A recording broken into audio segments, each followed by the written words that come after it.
let's try. Let's attempt to Yeah, watch let's attempt to unpack this. to unpack it. I'm not gonna lie, I am compromised, so um I'm gonna relent to you guys. Whoever way y'all want to go with it, go with it. That just messed me up. Like, I mean, is it safe to say that this is probably one of the most insane episodes that they've ever had? Oh Possibly, yeah. Oh yeah. Safe to say I it's one of mean, the fastest episodes they've ever had. dude. yeah, just I, it's one of them you couldn't have, nobody could have predicted that. No, Nobody could have predicted that. not at all. There's no way. Because I knew Gabby was still in that position. I did not know she had a weapon.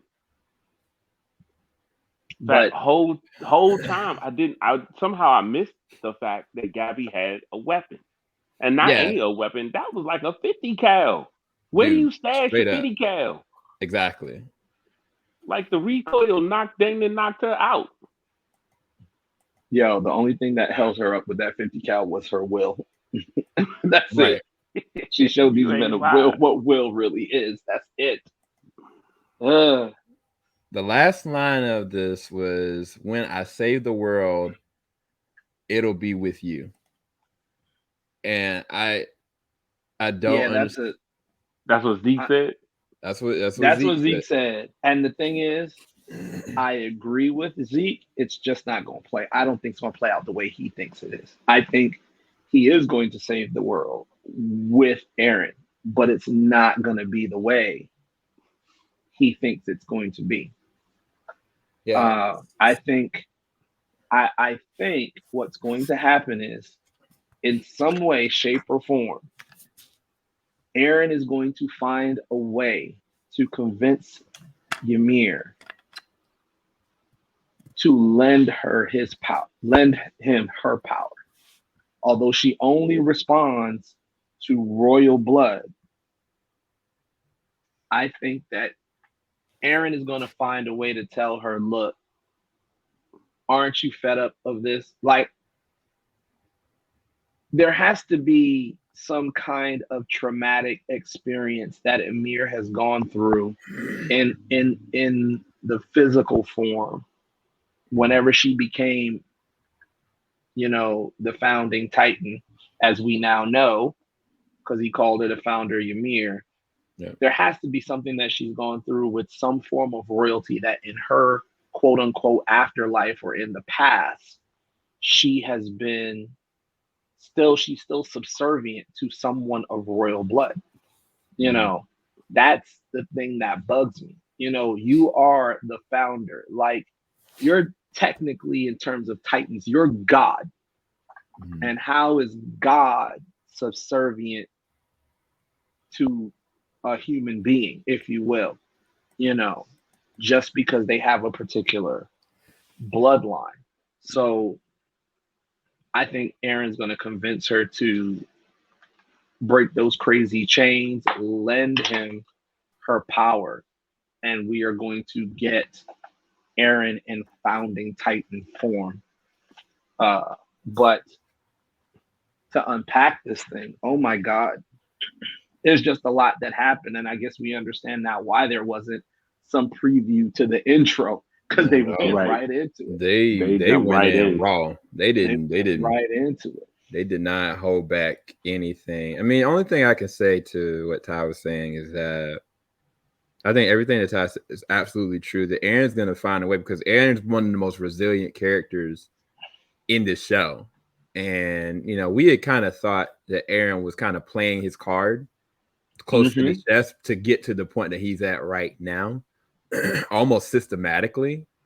It almost seemed like the only thing he couldn't have predicted was Gabby, sniping him in the neck. But even with that, he still had a contingency. Like, he still was like ready, The thing about it is that I think that Zeke believes that he's going to be able to remove Aaron's memories. I think he's thinking that he could be able to wipe him with a clean slate. I think that's what he meant by that last line. Hmm. And Hmm. if he can use that form of power that the sister had, then technically he could alter his mind so that by the time they come back to present day, you know, everybody already perceived that Eren has been turncoat, that he was ready to, you know, euthanize and eradicate everybody. And so nobody would think the other. But It's how just, can it just would be bad if when he does come back, that he's actually, his mind is controlled by Zeke, that he is completely fundamentally different. And now with the full-fledged of the Founding Titans ability, I don't know where this is going.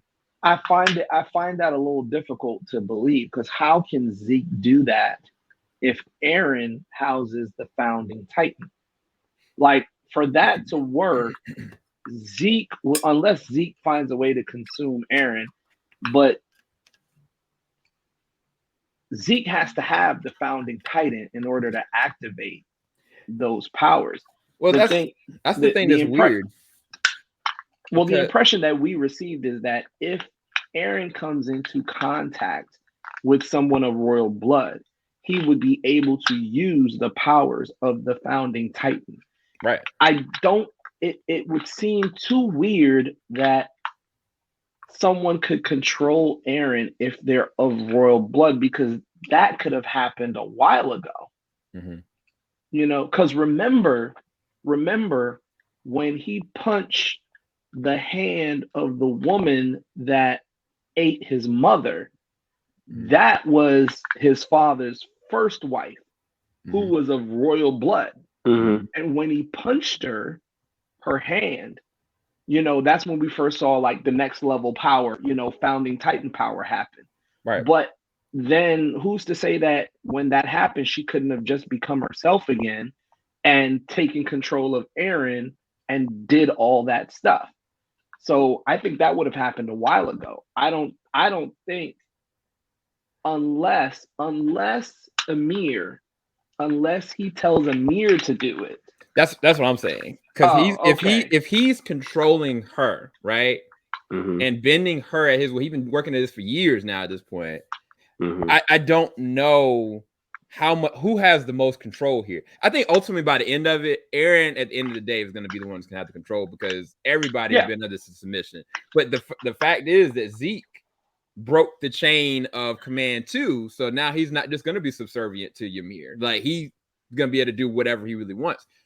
So I don't really know, but I do think that that's what Zeke meant, and I think that's what he's going to try to do. It's just, it's going to suck if, you know, when they do come back to, Eren does get his body back and he's just completely under submission of Zeke, and nobody would think any wiser. Everybody already thinks that he's turned, you know what I'm saying? And I think that that's where, you know, where they're meeting at right now, it makes sense, because the Founding Titan, we've been talking about, like, knows what's going to happen in the past, what's happening in the future.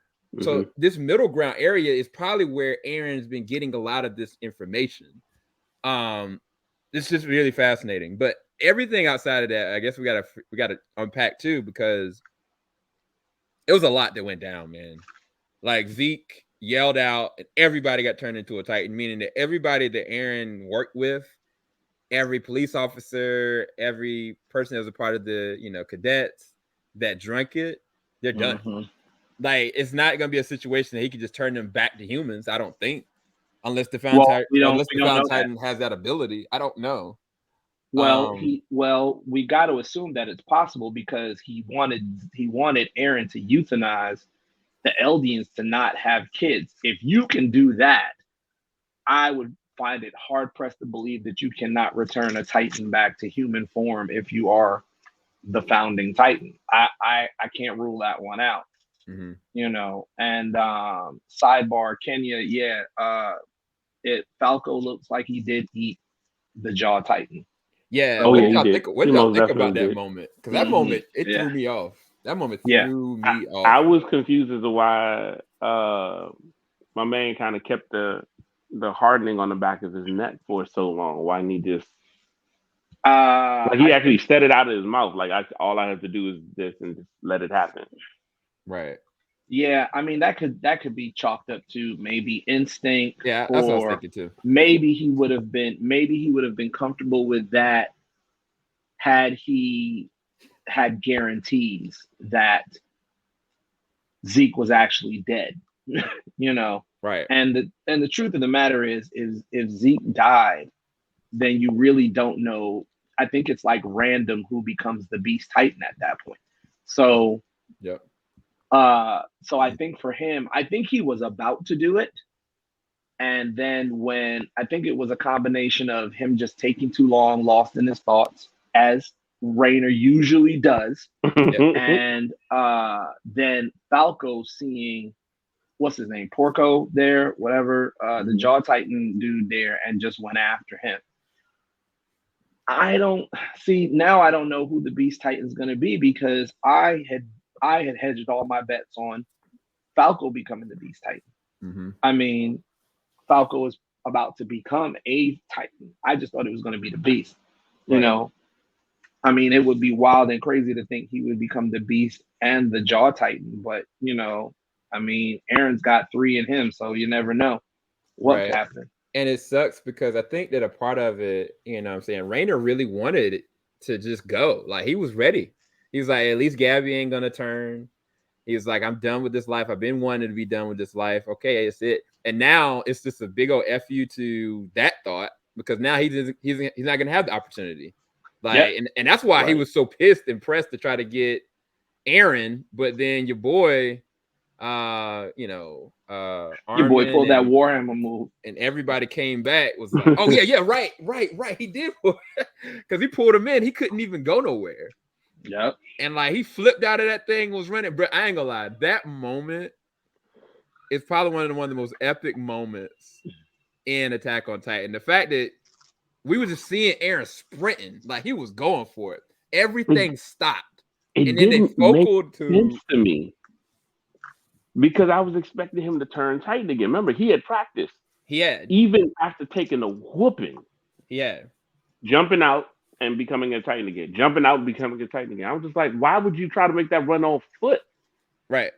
I think he was just so close. I think he wasn't focused on that.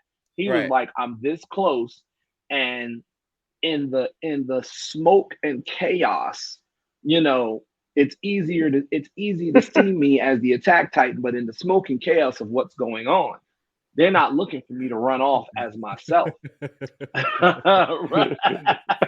Yo, I don't know if my brain can process that. I'm good. We're gonna watch. I know we're gonna watch it again, Kenya. I don't know if we're gonna watch it here, but I don't know if I can run that. That was just way too much. That was a lot. That was a lot. That's way too. When the episode ended, like I don't know if y'all were looking at me, but I was gone. I was faded. I was just like this. I was like, because I mean, again, even like it threw me off the fact that Aaron got his freaking head blown off, bro. The star of this. I ain't felt that kind of fear since episode 5, season 1. Oh yeah, when you quit the series. Right, I was like, these ninjas, they gonna take me through this journey for this man's head to get blown off. Yo, I want this on the record. Episode 5, when Aaron got that first death. Sam quit. Sam just quit the series. We might not have what we have now if Sam stayed on the quit. Sam was like, I'm out. Man, that whenever a show lets you know that plot armor be damned, anybody can get it, even if it's just for face value. Right. Just for shock value, because they shocked the crap out of all 3 of us, hands down. Like, that's awesome. That is awesome. Man. I love when the show does that. And it still bugs me to this day why folks don't learn that lesson, man. Don't count on plot armor. When people throw plot armor to the wind, yo, you in for a great ride. Yeah. Because even with that, going back to like the folks that stepped up, like Enoch stepped up. He was on the wall trying to protect, going up against Pike. Like everybody was putting in work. It was a real legit war.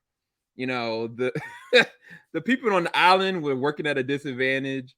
And technically, after everybody turned into Titans, did y'all see that coming? Did y'all see that everybody was gonna sit there and get turned into a Titan coming? Because I didn't.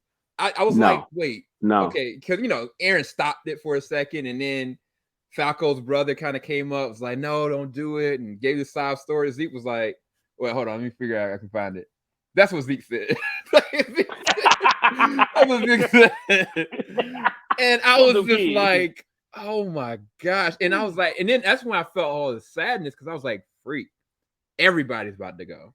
Everybody. Right. Everybody. Well, hold on. Let me get this straight. Did he had to have the founding Titan power to be able to wake up the Titans in the wall? No. Oh, in the wall. Yes. Yeah. Uh-oh. I'll tell you, you muted, bro. Yeah, you on mute, bro.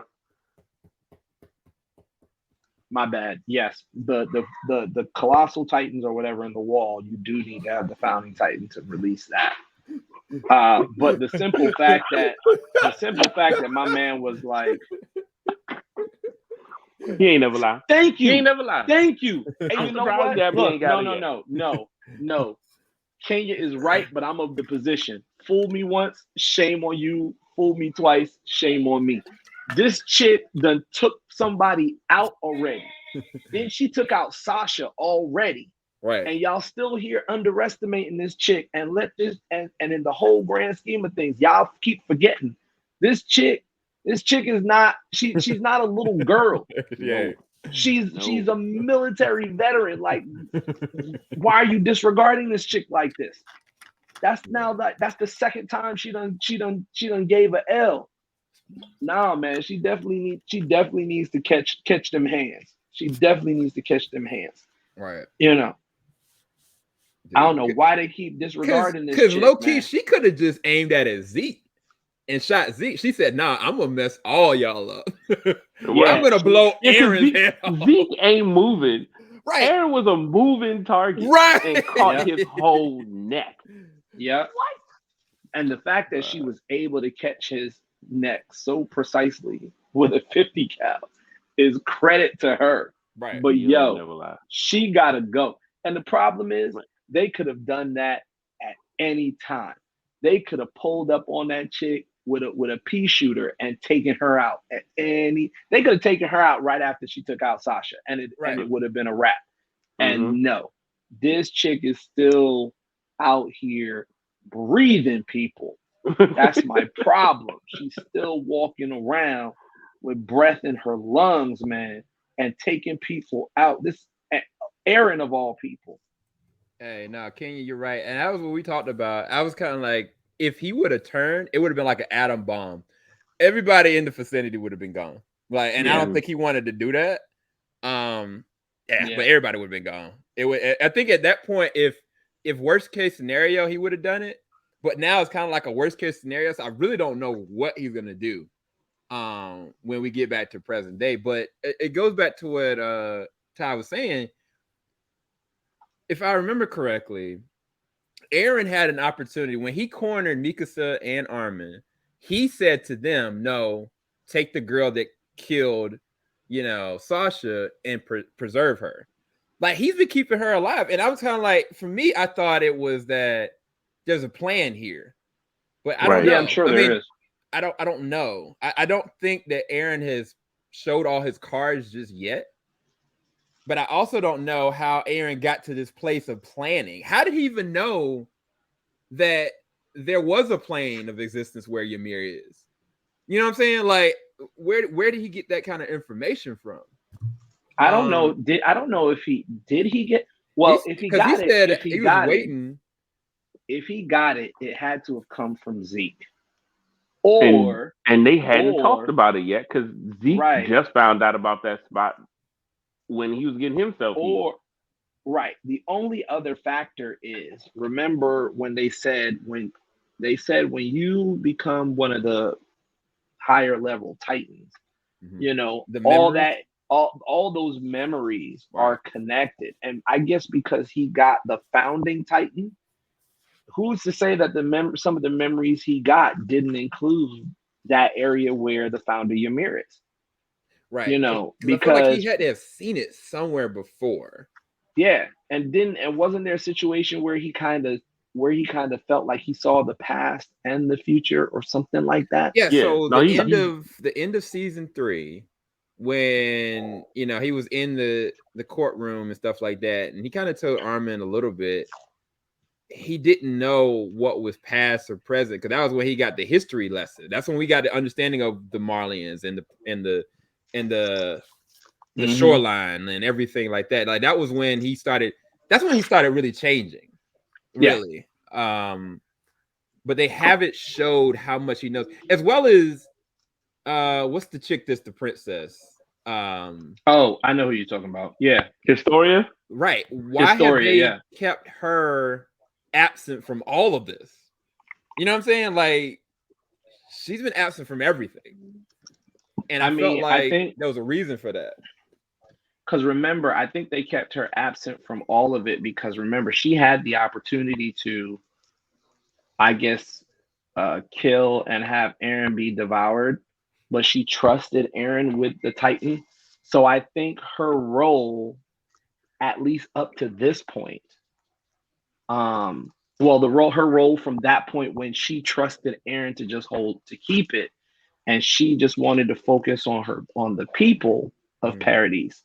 I think her role in that spot for from that point to now had basically was not anything she could have done, probably would not have been a factor. You know, I'm sure there's things she's doing in the background, but in the grand scheme of the story right now, I don't think she's a factor. She may not be a factor until whenever this thing is over, because I'm actually questioning now if Mikasa and Eren are going to end up together and the end of this. It may be him and Historia for all we know. So that was what I was coming at, because I was like, technically, couldn't Eren have just been in contact with Historia and done the same exact thing? And technically, if they would have had a kid together, right? Like, say if they had an actual kid together, their kid would be the pivot point. That it wouldn't have mattered. Like, whatever their kid is would be the inheritor. They would have had the blood, they would have had the understanding, they would have the, recyclable. But I'm just saying that at any time, Eren could have been in contact with her and done the same as that thing. And so that's why I'm like, well, didn't that happen? Didn't that happen? Because didn't she touch him when they were in the castle after all that had happened, and he had some kind of connection with her? Yeah, that was when he got all of her memories and she got all of his, but he didn't understand then what he knows now. Right. And it's like, at the point that, he got the Warhammer Titan and now he's at where he's at with his level, he still could have really went to Historia first. I just find it hard to believe that he wouldn't have been in contact with her at some point in between season 3 and season 4 and not at least thought about it. Like, it just seems so strange to me. But you know something? Here's the thing, though. I think that hadn't happened because remember, between season 3 and the thing is, by that time, he was still hell bent on revenge against the Titans, and he had not been to Marley yet to see how things were. Remember, he didn't really become the way he is now until he did that undercover mission to Marley. So that's also the reason he could have possibly not gone back to her, because during his undercover mission to Marley, he met his brother. He heard all the stuff his brother said, may have learned about the stuff with Ymir, or at least gotten more explanation of it if he had a vision or whatever pertaining to it. Because remember, a lot of the stuff Zeke got was from his quote unquote second father, the scientist dude. Right. So I think the reason he didn't go to Historia is because he didn't come with that mind. He didn't have that mindset at the time, and I think because it still wasn't. Go ahead. I'm just saying it still wasn't. Go ahead, man. No, you got it. Go ahead. No, all I was gonna say is it still wasn't confirmed exactly who Historia's quote unquote baby daddy is, right?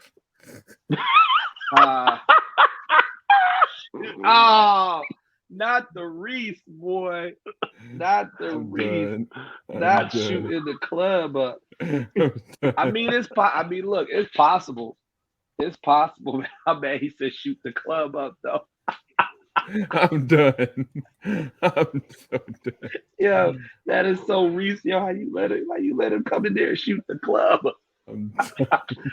Ah, oh, that's crazy. Oh I my mean, yeah, it's goodness. possible, but I think because of the stuff he learned maybe from Zeke, he didn't even bother going down that road with Astoria because he knows as long as he can put things in place with his brother, you know, do the okie doke, which he tried to do on his brother, and then get the rumbling started. So do you think if Aaron hadn't said anything, he just would have kept his mouth shut? Do you think that, Zeke would have still kind of kept his cards and just kept his mouth shut about it and just let it play out? Or Mm, because I don't believe that he that's would a good trust his question. brother. I still don't think he would have trusted it. No, I Not to play honestly, through. I think he would still try to control him. yeah, no, I don't think that would have changed. I think that was his plan all along. Although I think in some way, shape, or form, he may have felt he was bonding with his brother. I agree. You know, I because he agree. did say, "Well, he says now I'm glad that I waited until I heard what you had to say." So I think, although that may have been his goal all along, he may have thought that Aaron was a more willing participant, Right. than he may have believed. So now it's so you're not riding on this euthanization plan, then I'm just gonna take control of you and make it happen anyway. Right. You know, but I still am of the belief that what's gonna happen is somehow Aaron is. I think we're gonna get some flashback pertaining to Amir, how Amir got this founding Titan power. Oh, we got to. Like Yeah, the we whole got to. series is and how contingent she ended upon up this. in the daggone central plane Right. in the first place. Right. I on my theory is that Amir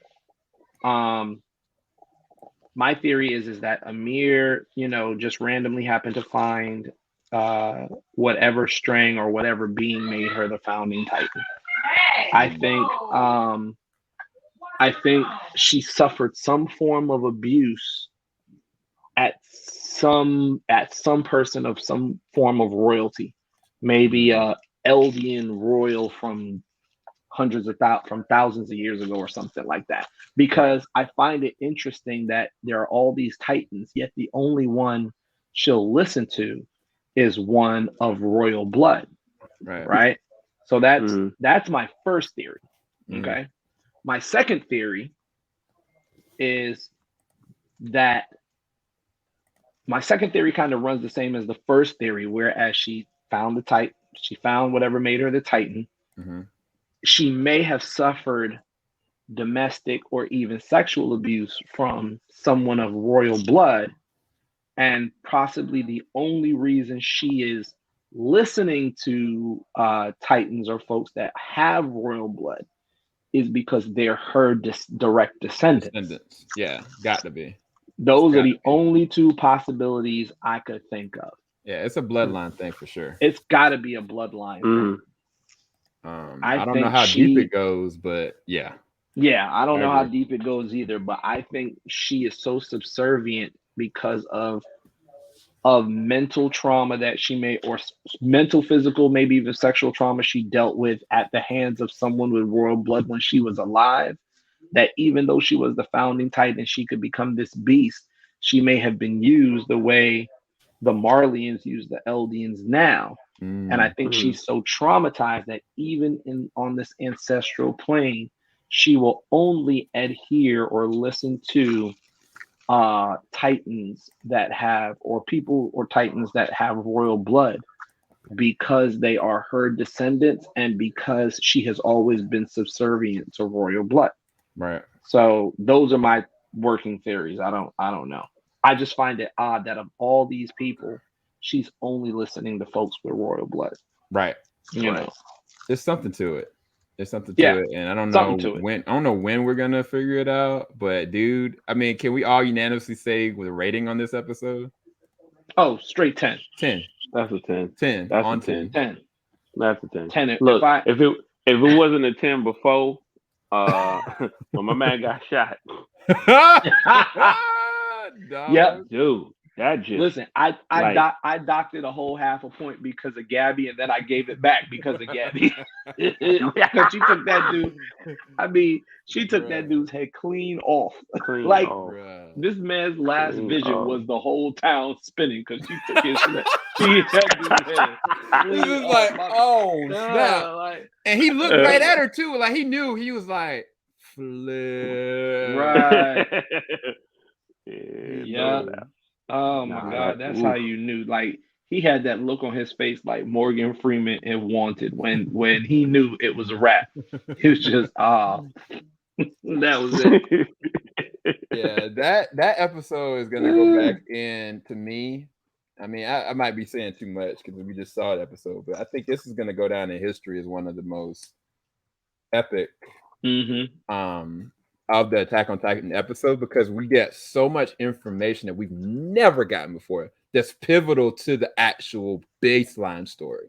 Because all the other times, you get like pieces of the branch, you know what I'm saying? But you never got, no pun intended, the actual tree right in front of us to know, like, yo, this is what's going on right now. I just did not anticipate Zeke being in that much control. I didn't. I mean, I should have because you know what I'm saying, like they're brothers. Like they in his own right. They are brothers. You know what I'm saying? I keep forgetting that. But also remember there's also the factor of linear time not really working. Right. On in the past. So because Zeke made it seem like, well, while you were recovering and Ymir was basically rebuilding you, I had time to think. Right. And I found and learn stuff. Right. And I found a way to nullify the old king's vow of non-violence. Not sure how he did it, but he did it. So he could have broken those chains at any point by the time Zeke woke back up. Right. But he just happened to have a fortunate situation to wait long enough for that dude to run his mouth. Yeah. Yeah, Kenya, one of these days, man, we got to bring you on, bro. Kenya got to come on, man. Kenya got to just come on, man. Get you like a little webcam. You know what I mean? A computer, and let's just go, bro. So, I don't know if you guys agree, but the next episode, I feel like it's going to be a lot of flashbacks and a lot of stuff that we don't know while Eren is either one being built or manipulated. I don't foresee us going back to present day in the next episode.